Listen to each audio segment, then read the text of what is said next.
In the top stories, new Taiwan ambassador designate to present credentials to Governor General. Haiti appoints new prime minister, and deaths in flooded subway as torrential rain hits central China. Hello and welcome to the ZIZ Midday Newscast. Today is Wednesday, the 21st of July, 2021. I'm Jason Davis. Nationally, newly appointed Taiwanese ambassador-designate to St. Kitts and Nevis, His Excellency Michael Lin, is scheduled to present his letter of credence to His Excellency the Governor-General. The ceremony will take place at Government House on Friday at 10:30 in the morning. Although being recently appointed ambassador, His Excellency Lin was initially posted to St. Kitts and Nevis as a counselor in February of 2018 and has been devoted to fostering relations between both countries over the past 3 years. Ambassador Lin's appointment comes following the departure of Ambassador Tom Lee in June following the completion of his 3-year term. Sergeant Calvin Amory from the Traffic Department has urged persons to follow the proper procedures when vehicular accidents occur. He was speaking during ZIZ Radio's On the Road program on Wednesday morning. Sergeant Amory said officers have recognized that persons are leaving the scene of an accident before reporting it to the police, and that is an offense. Over the past months, we have been having a number of accidents, and some accidents, persons are not complying in relation, doing things that they're supposed to be doing. They would get into an accident and you find sometimes they leave the scene, turn off, decide they make up things with, that is illegal. All accidents should be reported to the police station, and the police should at least make an attempt to investigate.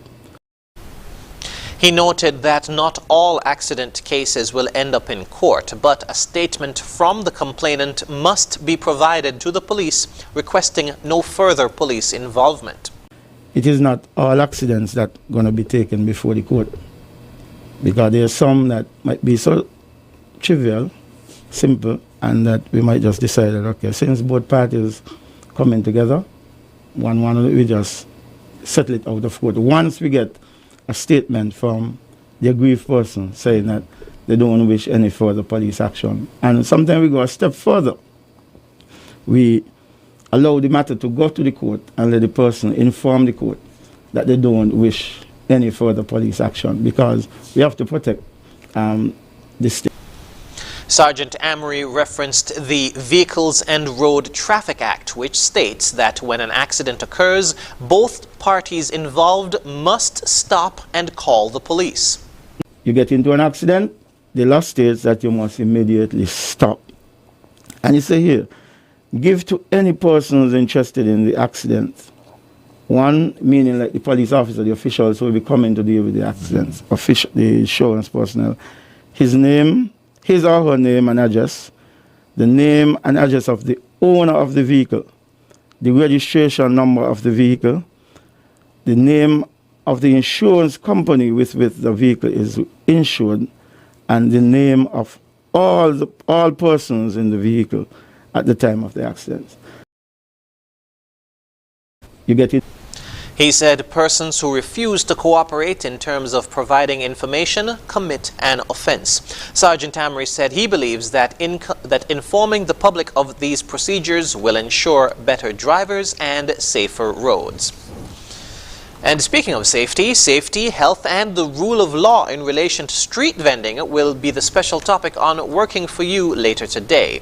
The guests will be Austin J. Farrier, the chair of Interministerial Committee that oversees street vending in Basse-Terre, Philip Brown, the director of the Small Business Development Center, and Superintendent Cromwell Henry of the Royal St. Christopher and Nevis Police Force.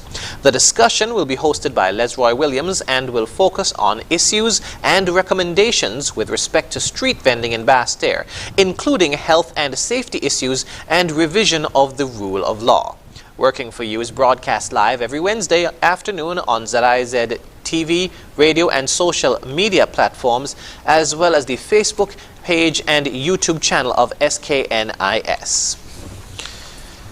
We now move to news on the regional scene. Haiti has a new prime minister after 2 weeks of uncertainty following the assassination of its president. The death of Jovenel Moïse led to a power struggle. Now, following international pressure, Ariel Henry has emerged as the troubled nation's new leader. Al Jazeera's Andy Gallagher reports. The formal swearing-in of Ariel Henry as Haiti's new prime minister is an attempt to end days of uncertainty following the assassination of President Jovenel Moïse. Acting Prime Minister Claude Joseph appeared to be in charge following the brazen attack on Moïse. He stepped aside to allow Henry to take the reins. The 71-year-old neurosurgeon is calling for unity, but he's facing a long list of social and political issues. We will create a secure, reliable and stable environment to facilitate political activities throughout the country. We will expect massive participation in the next presidential elections, the highest participation of citizens of voting age. Henry has appointed his cabinet with the goal of leading Haiti to new elections. That's been problematic previously, leading to Moïse ruling by decree, but Haiti's future may depend on a free and fair vote. This government won't think for the people. They're unpopular. They're only thinking for the elite again, at the expense of the Haitian people. We can't expect anything serious from this government. We say to this new government, welcome, because we the Haitian people, we want actions from them. We would like the new government to solve the crisis of the country, to solve the problems of slum neighborhoods. Many Haitians see these as dangerous times, and Henry's international backing is regarded by some as a problem. Anybody they sort of back or anoint or push is going to be seen with a lot of skepticism by the Haitian people, I think. People are very wary of international community involvement in Haiti at this time. But, of course, they want aid, but they don't want the interference and meddling. Memorial services for 53-year-old Jovenel Moïse are being held, even as the investigation into his assassination continues. On Tuesday, Haitian authorities made more arrests, including people said to be police officers, but they appear no closer to finding out why he was killed. The cowardly assassination of the President of the Republic constitutes a real national drama. We have a duty to consider it as such, including those in hiding and in any counter-conflict. While the international community is pushing this impoverished nation to hold elections, others say voting won't solve Haiti's problems. Many key institutions have failed, gangs control large parts of Port-au-Prince, and the economy lays in ruins. The stakes for Haiti couldn't be higher. Andy Gallagher, Al Jazeera. In Jamaica, the rapid depreciation of the dollar last week, trading at 155 Jamaican dollars to $1 US, has triggered anxiety among many locals. Some say it's due to the pandemic's impact on key sectors, while others say the dollar has been losing its value even before COVID-19 emerged. More in this CVM Live report. The Jamaican dollar continues to lose value, this as it depreciated last week Thursday to its lowest, trading at 155 Jamaican dollars to $1 US, and still it has been trading within that region up to Monday. But what does this mean for the average Jamaican? When I go to the supermarket, prices are always rising. Every week, see something add on. So that is the only way I can say it is really affecting me right now. The light bill going up, we have to soon go back. We cannot manage it because of the devalue of the dollar. Something have to do about this. We want something have to do about this. This cannot stay like this. Things get more expensive, gas prices go up and it goes get more expensive. Economist Ralston Hyman says the poor is getting poorer and the country's economy is weakening. So if their spending is declining because the prices are increasing, and they're either not working or underemployed and getting fixed income, it means that the pensioners, the householders and minimum wage, the fixed income earners, they are suffering, they are getting destitute because they won't be able to afford the basic necessities in order to survive. He further explains the negative impact of the depreciation of the dollar on the country. Every time the dollar falls by 1%, it means that the country's debt stock increased by $13 billion, and the amount of interest that we have to use to service it increases by $661 million.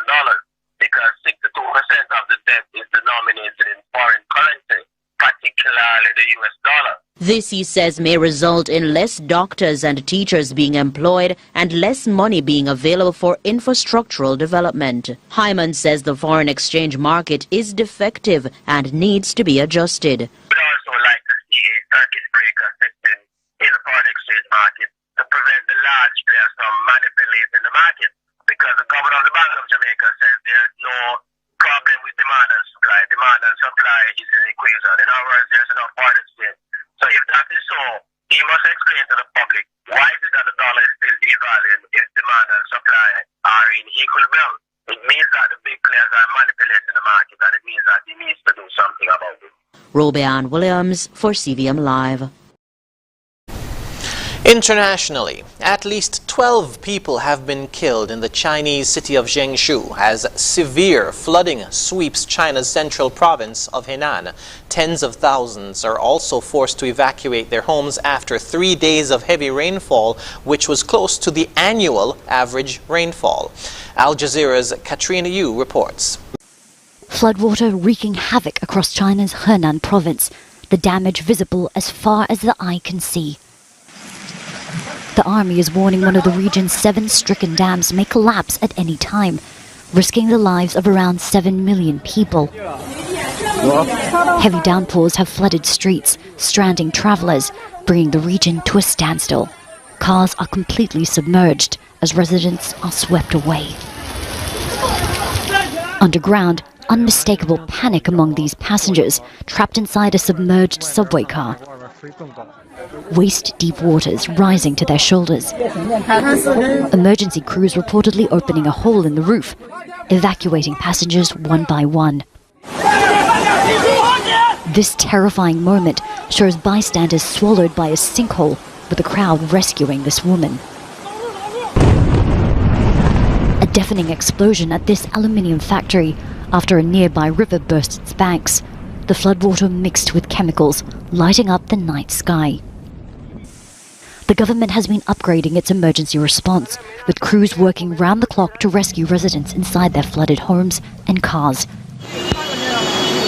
Increased urbanization and climate change has worsened the impact of floods in recent years.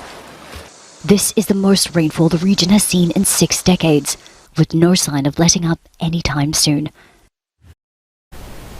And now for the weather. Present weather is fair with slight dust haze. The winds are a moderate breeze of 15 miles per hour from the east-northeast.